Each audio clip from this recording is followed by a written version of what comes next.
외국인 입국에 대한 통제 조치가 다소 강화가 되면서 우한 폐렴의 확진자 숫자가 잠깐 멈칫하는 모양새를 보이고 있습니다. 어떻게들 잘들 견디고 계십니까?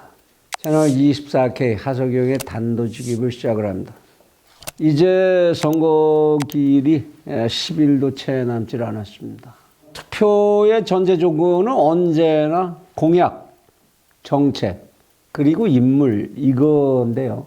아무리 투표장에 가서는 연고를 보고 뭐 이렇게 해서 내 기분 내키는 대로 내 패거리 논리에 의해서 찍는 한이 있더라도 누구에게든지 마이크 들이대고 인터뷰만 하면 뭘 보고 찍으시겠습니까? 공약 보고 찍어야죠.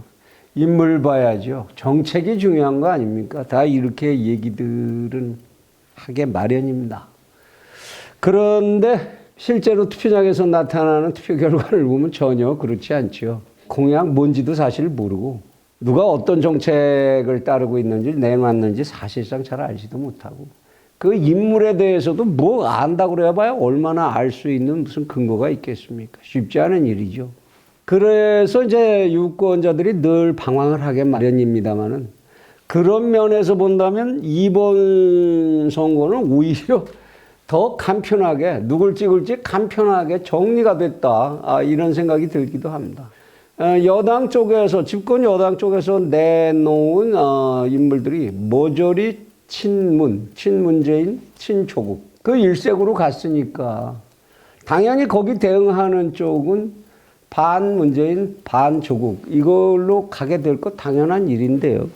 여기에 집권 여당의 공약이라는 게 정책이라는 게 참 이런 공약을 해도 되는 거야. 이런 정책을 내놔도 되는 거야. 뭐 이런 생각이 드는데 그런 공약들이 있는데요. 난국을 돌파해야 한다. 이번에 친문재인, 친민주를 찍어서 난국을 돌파해야 된다. 이런 캐치프레이즈를 내걸었습니다. 참 듣는 귀를 의심하게 됩니다. 이 난국이라는 이들이 얘기하는 난국이라는 게 무슨 얘기냐? 우한 폐렴 사태 이것만을 그냥 난국이라고 보고 거기에다 얹혀가자는 얘기냐. 그러니까 우한 폐렴 이건 난국을 극복해야 된다. 이 난국을 잘 극복하고 있는 거는 문재인 정부고 민주당 정권이다. 이런 얘기인지 그게 말이 된다고 생각하는 얘기인지 조금만 더 생각했다면 이 난국의 밑바탕은 사실 그 이전에 형성됐었죠. 소득주도 성장론의 이야기나 최저임금제 인상의 이야기, 근로시간 단축의 이야기 그것보다도 더 먼저 북핵 협상의 문제, 북비핵화, 북쪽의 비핵화의 문제를 둘러싼 우리나라의 방위 논쟁 그리고 이걸 가지고 이걸 중심으로 해서 세계적으로 우리가 펼쳐왔던 외교 거기에서의 난맥상 이런 것들이 사실 경제까지 심각한 파급 효과를 주면서 우리 경제의 기반 70년 동안 키워온 경제의 기반이 무너져 내리고 외교의 기반이 무너져 내리고 안보의 기반이 무너져 내리면서 그것이 모든 사회 각 분야에 영향을 끼치면서 난국이 만들어졌던 거 아닙니까? 그리고 그 난국이 정리되기 전에 거기에 엎친 데 덮친 격으로 우한 폐렴의 사태가 발생했던 것이고 우한 폐렴의 사태도 초기에서부터 대통령이 그렇게 큰 걱정할 질병이 아니다.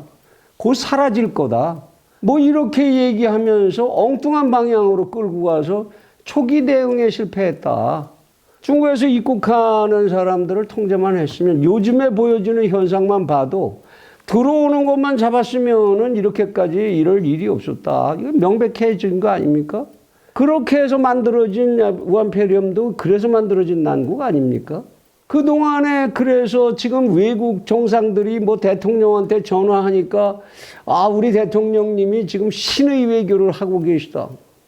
대통령님이 하신 게 뭡니까? 그래서 지금 이 폐렴 사태 맞고 외국 정상들이 전화해서 그 진단 키트 우리 좀 빨리 보내줄 수 있어요? 마스크 좀 도와주시오. 이 얘기 만들기 위해서 문재인 대통령이 한 게 뭡니까? 문재인 정부가 한 게 뭡니까, 솔직히? 그거 잡아준 거 우리나라의 다른 나라보다 아주 일찍부터 잘 정비되어 온 남들이 지금 부러워하는 건강보험 시스템이고, 그래서 우리는 검사 비용이고 진단 비용이고 뭐 나중에 치료 비용이고를 싸게 할 수 있었고, 거기다 도덕적으로까지 무장된 의병적 기계를 가진 우리의 의료진들이 존재했고, 그리고 진단 키트를 싹 빠르게 만들어서 재빠르게 이것을 상품화를 시키는데 성공한 우리의 재주 좋은 일꾼들, 그들이 한 일이죠. 오히려 그들이 일하는데 그야말로 망언이라고 할 말들이나 쏟아내고 그랬던 거 아닙니까? 그 난국 누가 만들었는데 누가 그 난국을 돌파하겠다고 그걸 공약으로 내걸죠. 그럴 수가 있는 거죠. 또 하나 이제 친일 청산을 하자 이번에. 야, 정말 이런 선거구를 오늘과 같은 국제사회에서 내걸어도 되는 거냐. 대한민국을 그러니까 친일파 반친일파로 이제 아주 쪼글내자 그 얘기입니까? 그리고 이 선거 끝나면 이제는 우리는 일본하고는 아주 결별할 겁니까? 외교관계 단절할 겁니까? 국제적인 관계를 이런 식으로 정리하고 이런 식으로 몰고 가도 됩니까? 대한민국 국민은 이제 친일 아니면 반일 둘 중에 하나입니까? 어떻게 집권 여당이 지금 현재 국정을 책임지고 있는 쪽에서 다시 권력을 잡겠다고 하면서 이런 공약을 내세울 수 있는 것인지. 참 저희 상식으로는 도무지 이해가 가지를 않습니다. 이제 와서 우한폐렴의 공과까지 훔쳐가려고 하고, 그 우한폐렴 때문에 숨을 거둔 100명이 넘게 거의 200명 가까이 되는 그런 희생자들, 그들에게 미안하지 않습니까? 진작에 차단만 미리 해줬더라도 안 죽을 수 있었던 목숨들이 그 안에 얼마나 많이 있었겠습니까? 그런 판에 지금 그걸 공과를 다툴 때입니까, 지금? 학생들 수학여행 가다가 해상교통사고 나서 희생된 학생들 그 죽음을 그렇게 안타까워하고 슬픔으로 땅을 친 사람들이 어째서 이렇게 우한폐렴에서 국가가 지켜줄 수 있는 생명을 못 지키고 희생된 사람들에 대한 미안하다 또는 애도한다라는 말 한마디를 할 줄 모르는지, 이게 어떻게 정상적인 이성을 가진 사람들의 이야기인지 정말 정리가 되질 않습니다. 이렇게 되고 보니까 한쪽에서 이런 쪽으로만 논리 내세우니까 그 반대쪽은 뻔하죠. 이거에 정반대되는 얘기만 할 수밖에 없는 거 아닌가요? 한국 경제, 외교, 안보, 교육, 건설, 교통 다 폭망했어. 우리가 하면 그거 다시 이제 어떻게 해서든지 되살려 볼게. 그 얘기밖에 할 게 없잖아요, 한쪽에서. 우한폐렴 이렇게 하는 것보다 지금이라도 정신 차려서 재정비해서 제2의 사태가 오더라도 막을 수 있어야 돼. 이 얘기밖에 할 게 없죠. 그러면 유권자는 이제 명백해졌습니다. 이쪽 얘기가 옳으냐, 이쪽 얘기가 옳으냐. 둘 중에 하나만 선택하면 되는 거죠. 사실 지역 공약에 무슨 어디다가 전철을 어떻게 하겠습니다. 어디다 공연장을 만들겠습니다. 무슨 휴게시설을 만들겠습니다. 사실 국회의원이 할 공약입니까? 그 지방자치단체장들은 다 뭐 하는데요? 그런 게 사실 실현된 일도 없고, 사실 그 다음 선거하면서 이 국회의원이 그 전에 지역 공약 뭐 내놨었던데 얼마나 했는지 안 했는지 따져보고 투표하는 그런 분들 계십니까? 어차피 이번 선거는 이렇게 딱 갈라진 두 개의 이야기의 선택의 문제가 되고 말았습니다. 그리고 그렇게 된 책임은 제가 보기에는 아무리 봐도 현재 집권하고 있는, 현재를 책임져야 하는 여당의 책임이 더 크지 않은가, 그렇게 볼 수밖에 없죠.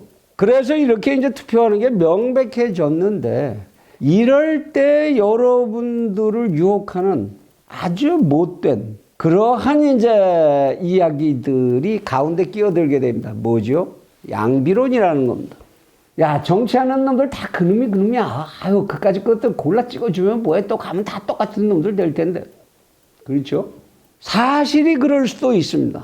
그러나 선택을 해야 될 때, 선택을 안 해도 되는 상태에서라면 그렇게 얘기해도 되지만 지금과 같이 엄중해서 선택을 안 해서는 안 되는 때에는 이런 이야기는 굉장히 위험한 무책임한 이야기가 된다는 겁니다. 여러분이 이제 한 의사를 찾아가셨다고 치죠. 병을 고치려고. 거기 병원에 가려고 그러는데 옆에 친구가 얘기를 한다. 야, 그 병원은 못 써. 그 병원 말고 다른 병원 여기 가봐. 여기 잘해. 그럴 때 여러분들은 야, 의사라는 게 다 똑같지. 뭐 그 의사가 그 의사지. 이렇게 하십니까? 또는 의사 앞에 가서 여보, 당신 너무 잘난 체 하지 마. 아유, 그 의사가 그 의사지 뭐 다. 그렇게 얘기하십니까? 그럴 수 없는 거지요. 선택을 해야만 할 때는 선택을 해야 하는 겁니다. 선택을 해야 할 때 선택하지 않는 사람은 자기의 인생을 버리는 사람이 될 수 있지요. 물론 실제로 선택을 안 하고 선거를 거부할 수도 있습니다. 그 정도로 하시려면 이 민주제도라는 거기에 핵심인 선거제도를 확 바꿀 수 있는 어떤 주의 주장을 가지고 실천 운동에 나서시던지, 그래서 이 선거라는 게 사라지도록, 대한민국 유권자 전원이 투표를 안 해서 투표율 0%가 돼버리면 선거제도가 어떻게 안 바뀌겠습니까? 그렇게 거부할 수도 있지요. 실제로 내 양심이 아무도 도저히 선택할 수 없다라는 내 자신의 양심을 지킬 어떤 가치가 분명하시다면 그렇게 할 수는 있을 겁니다. 그렇지만 집단적인 생활 속에서 혼자만의 입장을 지금 독자적으로 가지고 갈 수 있는 사람이 없다라는 것, 그럴 수 없는 것이 분명하다라는 상황 속에서 그 속에서 선택하지 않는다면, 차선이 됐던 차차선이 됐던 선택하지 않는다면 그것은 내 자신의 인생, 내 후손의 인생까지도 포기하는 것이 된다는 것, 그 논리를 벗어나기는 어려울 겁니다. 양비론이 일단 듣기에는 멋있어 보일 수 있습니다. 아주 높은 생각을 하고 있는 사람 같이 보일 수도 있고, 아주 어떻게 보면 이 속세를 벗어난 것 같은 멋쟁이로 보일 수도 있지요. 그러나 지금 대한민국은 그런 멋을 요구하고 있는 것 같지 않습니다. 선택하셔야 합니다. 그리고 선택하실 때 채널 24K의 이 이야기를 한 번쯤 다시 돌려보시고 그리고 깊은 생각을 해주시면 정말로 감사하겠습니다. 정말 이 대한민국을 버리지 마십시오.